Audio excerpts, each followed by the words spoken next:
A veces, las barreras más grandes que enfrentamos en la vida no son muros de piedra, ni la falta de recursos, ni siquiera la oposición de otras personas. Las barreras más altas y difíciles de escalar son las palabras que nos repetimos a nosotros mismos en el silencio de nuestra mente. Hay una palabra en particular que funciona como un freno de mano. Una palabra que tiene el poder de detener en seco cualquier sueño antes siquiera de que intentemos dar el primer paso. Esa palabra es imposible. A menudo aceptamos esta palabra como si fuera un hecho inamovible, como una ley de la física, cuando en realidad muchas veces no es más que una opinión basada en nuestros miedos. Hoy quiero invitarte a cuestionar esa definición y a mirar cómo nuestra propia mente dibuja el horizonte de lo que podemos lograr.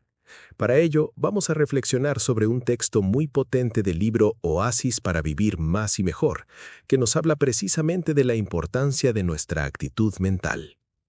A continuación, te leo textualmente el pasaje del libro para que profundicemos en él. Actitud mental positiva. Se cuenta que Napoleón Bonaparte borró de su diccionario la palabra imposible. Era consciente de que la mayoría de los límites están más en nuestra mente que en la realidad. Tantas veces, imposible es sinónimo de no intentado. Sin alimentar falsos sueños y vivir de ilusiones para morir de desengaños, estamos urgidos de reforzar la confianza. No se escalan cumbres cuando el pesimismo frena y la inseguridad nos susurra sin cesar, no puedo, no soy capaz. Jesús decía a sus discípulos, todo es posible para el que cree, pero él pedía una fe viva, dinámica, combativa. Ciertamente hay metas que nunca alcanzaremos, y para eso hay que ser realista.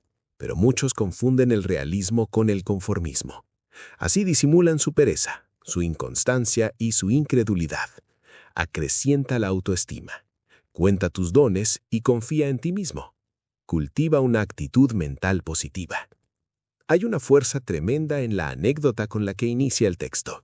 Imagina por un segundo la determinación que se requiere para tomar tu propio diccionario mental y arrancar una página completa. Napoleón, más allá de sus batallas históricas, libraba una batalla interna contra la resignación. Al borrar la palabra imposible, no estaba negando que existieran dificultades extremas. Lo que hacía era cambiar su enfoque. Si algo no es imposible, entonces se convierte simplemente en un problema difícil que requiere una solución creativa. El texto nos regala una frase que deberíamos tatuarnos en la memoria. Tantas veces imposible es sinónimo de no intentado. ¿Cuántas veces hemos descartado una idea, un viaje o un proyecto simplemente porque asumimos que no se podía, sin siquiera haber hecho la prueba? Nos derrotamos a nosotros mismos antes de salir al campo de juego.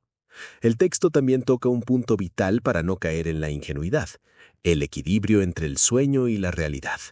No se trata de vivir en una fantasía donde creemos que podemos volar si lo deseamos con fuerza.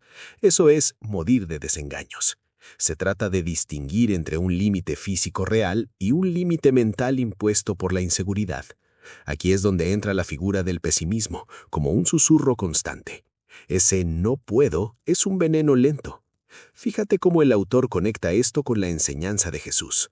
Todo es posible para el que cree. Pero ojo, no habla de una creencia pasiva, de sentarse a esperar. Habla de una fe viva, dinámica, combativa. Es decir, la fe es un motor para la acción, no un sustituto del esfuerzo. Uno de los puntos más agudos de esta reflexión es la distinción entre realismo y conformismo. ¿Cuánto daño nos hacemos confundiendo estos dos términos? Vivimos rodeados de personas que se escudan en la frase «yo soy realista» para justificar su falta de movimiento. El texto es duro pero certero. A veces ese supuesto realismo es solo una máscara elegante para la pereza o el miedo. El conformista dice «esto no se puede cambiar» para no tener que molestarse en intentarlo. El realista positivo, en cambio, dice «esto es muy difícil, pero voy a avanzar hasta donde mis fuerzas me permitan». Esa diferencia de actitud es lo que separa una vida de arrepentimientos de una vida plena. Acrecentar la autoestima no es vanidad, es reconocer las herramientas que la vida te ha dado y tener el coraje de usarlas. Quiero agregar una capa más a esta reflexión sobre la actitud mental positiva. A menudo pensamos que tener una actitud positiva significa estar felices todo el tiempo, pero el texto nos sugiere algo más profundo. Se trata de la gestión de nuestra narrativa interna. Cuando el texto menciona que la inseguridad nos susurra, nos indica que el enemigo suele ser silencioso. Cultivar una actitud mental positiva es en esencia un acto de rebeldía contra ese susurro. Es decidir conscientemente que aunque tengamos miedo, no vamos a dejar que el miedo escriba el guión de nuestra historia. Es entender que nuestra mente es un jardín. Si no plantamos flores de confianza deliberadamente, las malas hierbas de la duda crecerán solas. La fe combativa es la herramienta que necesitamos para mantener ese terreno fértil. Y aquí es donde cobra todo el sentido conectar esto con la historia de Haydn, que vimos anteriormente. Fíjate qué interesante el contraste y la complementariedad. Haydn nos enseñaba el poder de la pausa y la humildad para recibir inspiración, mientras que este texto sobre la actitud mental positiva nos enseña el poder de la determinación para ejecutarla. No son mensajes opuestos, son las dos piernas que necesitamos para caminar. La oración o la meditación nos dan la claridad y la paz interna, pero la actitud positiva y combativa de la que hablamos ahora es la que nos da la fuerza externa para movernos. No basta con rezar para que las cosas pasen si nos quedamos sentados esperando. Eso sería el conformismo del que nos advierte el libro. Necesitamos la humildad de Haydn para pedir ayuda y la audacia de este texto para creer que con esa ayuda el imposible deja de existir. En conclusión, este pasaje del libro Oasis nos desafía a hacer una auditoría de nuestro propio diccionario. Nos invita a dejar de usar la palabra imposible como una excusa para no esforzarnos y a empezar a verla, a lo sumo, como un reto temporal. La vida es demasiado corta para vivirla achicados por miedos que solo existen en nuestra cabeza. Tenemos dones, tenemos capacidad, y si cultivamos esa fe dinámica, tenemos la fuerza para romper techos que parecían de hormigón.